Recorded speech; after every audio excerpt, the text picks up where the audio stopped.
Estamos de volta aqui com Falando Nisso. Hoje, sexta-feira, dia de finados, a gente está recebendo o Padre Silvio César, que é da paróquia Sagrada Família aqui de São José dos Campos, para aliviar um pouquinho o coração, né? Tem muita gente que acabou de perder um ente querido, não sabe como passar por esse luto. Afinal de contas, como é que você consegue lidar com essa situação? É por isso que a gente está fazendo esse programa hoje com o Padre, para aliviar o seu coração. Antes da gente responder algumas perguntas que a gente já recebeu, Padre, me diz o seguinte, o porquê desse dia de finados? Tem algum significado para a igreja? Não? Ele acompanha já o 1º de novembro, né? O dia de ontem, que a gente celebrou todos os santos, e já entra como essa comunhão dos santos, que para a igreja católica, né, é um dado muito bonito da nossa espiritualidade da vida, né, em Deus, da plenitude da vida. Então, nada mais bonito do que celebrar tão próximo aos santos a comunhão daqueles que são chamados hoje a viver também esse caminho da santidade. Então, o dia 2 de finados se agrega aí, como essa grande cerimônia, né, de recordação dos irmãos falecidos. Ok. Padre, a Marina, Sim. Ela só pôs o primeiro nome, pediu para a gente preservar o sobrenome dela, que é de Pindamonhangaba. Ela diz o seguinte, ela perdeu um filho de 4 anos há pouco tempo, a gente sente muito, viu, Marina? E foi um acidente que ela cometeu, ou seja, ela estava tirando um carro da garagem e ela mesma acabou atropelando o próprio filho. Como é que ela consegue se perdoar disso? Como é que ela passa por um dia de hoje se perdoando? Eu acho que sempre a situação da morte ela é trágica, né? Claro que existem situações e situações, mas eu digo, o fato da morte, ele nos surpreende a qualquer momento. E querer que a pessoa supere isso, né? Como que num piscar de olhos, cada pessoa tem o seu tempo.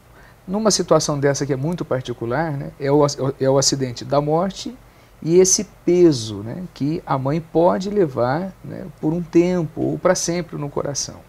O fato é que na consciência dela, em primeiro lugar, é fazer notar que ela não quis realizar esse ato. Não foi proposital. Né? Exatamente, é o acidente que a gente comete. Hoje eu cometi um acidente e tem as suas consequências. É desagradável, é triste, sem dúvida. Então é preciso a gente encará-lo de frente.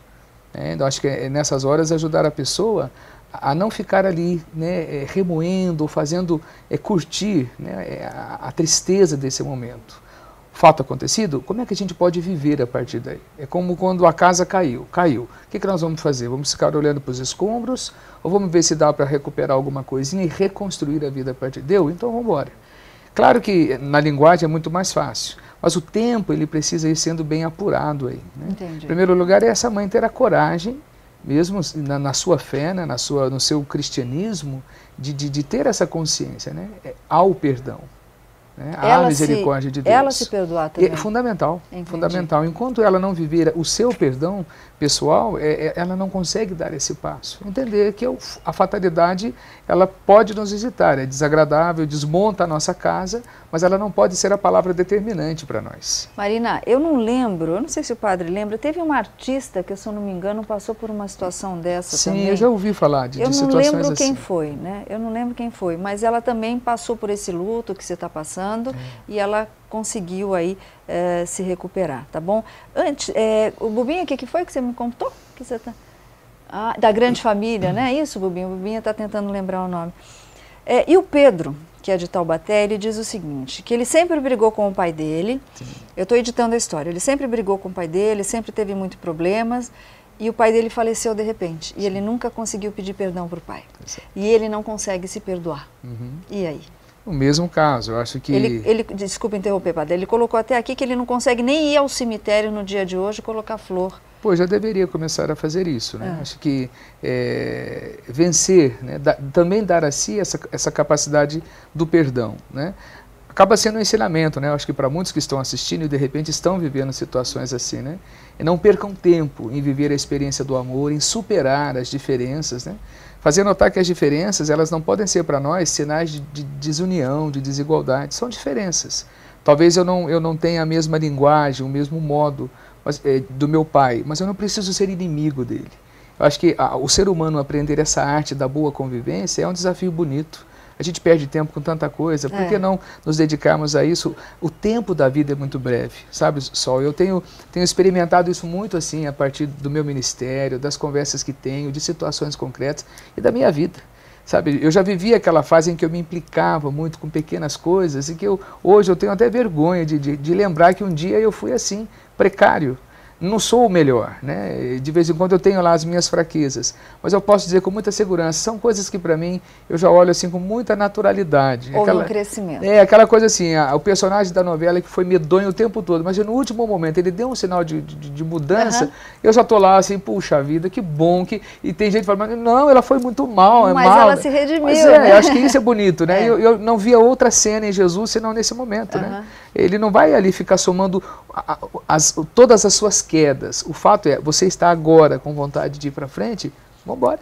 Então, Pedro, vai, acaba o programa, Exatamente. vai lá e leva umas flores, conversa com seu pai. É hoje o dia, né? Pedro. Liberte-se disso, seu pai já está na eternidade e feliz porque o encontro está lá, né? Agora encontra a sua felicidade também. Faz isso, viu, querido Pedro? Bom, sexta-feira, vamos dar uma aliviada aqui. Sexta-feira a gente confere as dicas do nosso querido Dr. Marcos Massal, que é veterinário do Polipet. Ele sempre dá dicas para os nossos amigos bichinhos, né? Hoje a gente vai continuar falando sobre a segurança do seu animalzinho nas praças, você que passeia muito. Meu amigo bicho.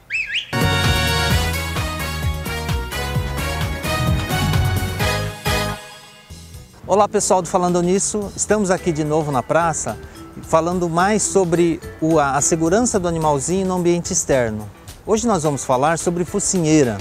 Existem alguns animais, principalmente aqueles de porte grande, raças como o Fila, o Pitbull, o Mastim napolitano, são raças que precisam andar de focinheira e presos na guia. Então a pessoa que tem esses animais, eles podem também vir aqui na praça passear, mas eles precisam, mesmo que o animalzinho seja dócil, que seja bem adestrado, educado, ele precisa andar de focinheira.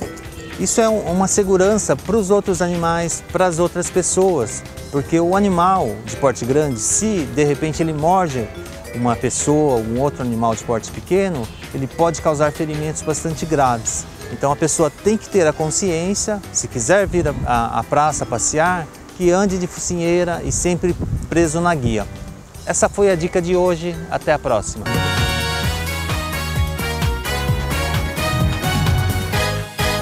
Se você quiser trazer seu bichinho de estimação aqui no Falando Nisso, o dia que o Dr. Marcos vier, a gente dá um toque antes. O peru não pode, Pedro Mariano. Coitado do peru, deixa o peru em casa.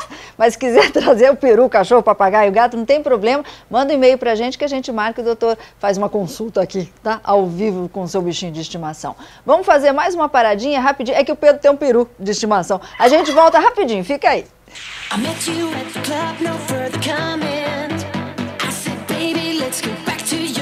Um beijo, então, um abraço para minha família, que está em São Sebastião, meu pai e minha mãe, minha irmã aqui de São José, Cristiane, e toda a galera aí. Abraço.